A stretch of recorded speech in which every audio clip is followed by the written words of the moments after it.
Mikhail Tal first sacrifices his knight to launch an attack against Ben Larsen, and then he sacrifices his bishop to deflect the queen away from his position, and then he creates a magical pin with his rook and his queen, which leads to his victory in this match.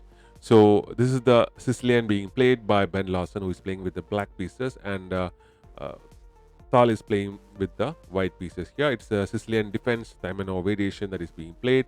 So after e6, the knight comes to c3, and the pawn push to d6 happens, and the bishop comes to e3 by Tal, and knight to f6 now activating his king side pieces, Ben Larsen, and the pawn push to f4, looking to storm the pawns on the f pawn, and the bishop goes to e7, getting ready to castle on the king side. So queen now comes to f3 into an active square, and Ben Larsen castles on the king side now. So instead of going for a king side castling, Tal castles on the queen side, indicating that this is going to be a very attacking game. And now the queen goes to c7, basically on this semi-open c file. So after that, knight to d5 attacking the queen, and the queen had to go back to b8. So not a great square for the queen to be in, and g4 by Tal, pushing his pawn on the queen side, trying to launch an attack on the king side of Ben Larsen. So the a6 is pushed, hitting this knight, and the knight retrieves to d4, and the knight captures the knight, and the bishop captures the knight back, basically. So b5 by Ben Larsen, looking to launch a counter attack on the queen side where Tal has castle.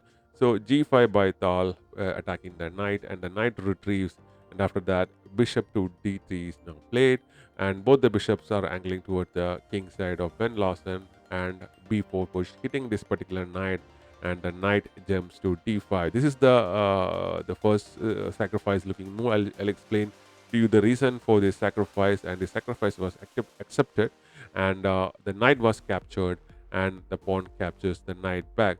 So the idea behind this sacrifice is that these two pawns basically uh, controls these squares and these squares, that is the e5 and e6 squares on that particular open e file, and the bishops are also open, looking at the king launching an attack, basically. So and the rook can come to e1, and you can launch an attack on the king side. So that's the idea. So the pawn is pushed to f5. One person was an option, but he didn't go for that. The idea is to cut off this one of these bishops attack on the king.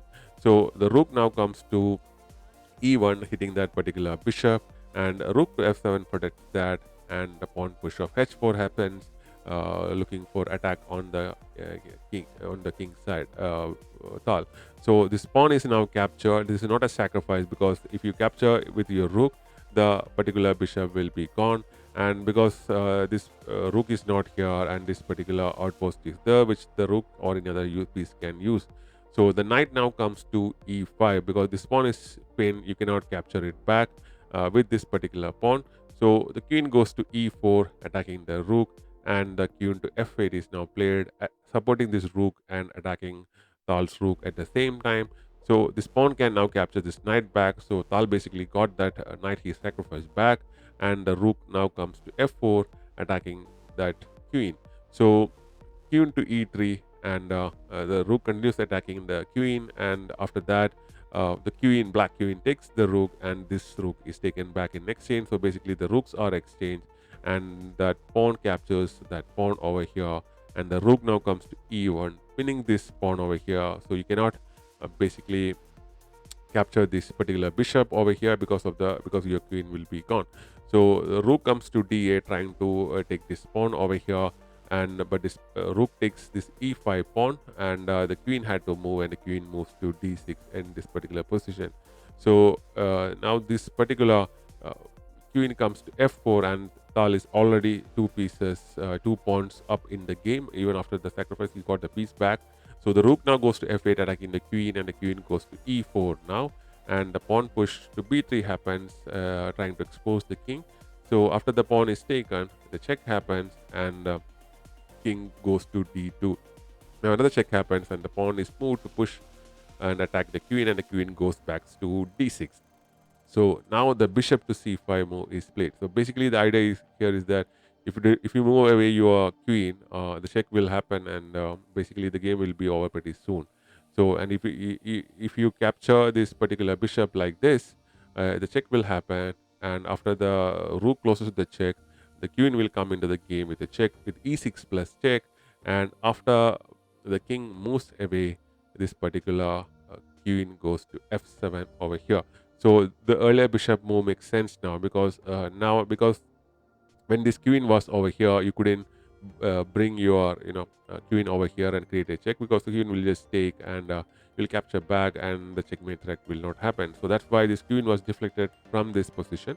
So now the idea is that if you capture with your rook over here, the queen will take back, and it will be a checkmate. So even if you do not capture, it will be game over, because the only way you can extend this game is basically because you cannot capture this queen with your rook, because this rook is pinned with this unprotected rook, or it's a protected rook now because of the queen's presence. So that's the pin that Tal created to win this particular match. So and if you don't do anything, you can just capture this rook with your rook, and when the king takes back, the queen will take back, and it will be a checkmate. The only way you can extend the match is by taking this pawn with your bishop, and after that particular the rook takes the rook, the queen takes back, and you lose the queen, and it will be a check, and the bishop can cover it, and you are up in an endgame where it's a queen versus bishop, and you also have 2 pawns extra on the board, and it's easily winning basically for any player. So that's how the match ended. So the match ended as of this position when Tal win this particular rook, and this happened because of the back rank weakness for Ben Larsen, because the king didn't had any place to go, and because this one of these pawns, if it were pushed, it would have avoided the trouble basically. So that was the game. Thanks very much for watching. We'll be back with more such videos.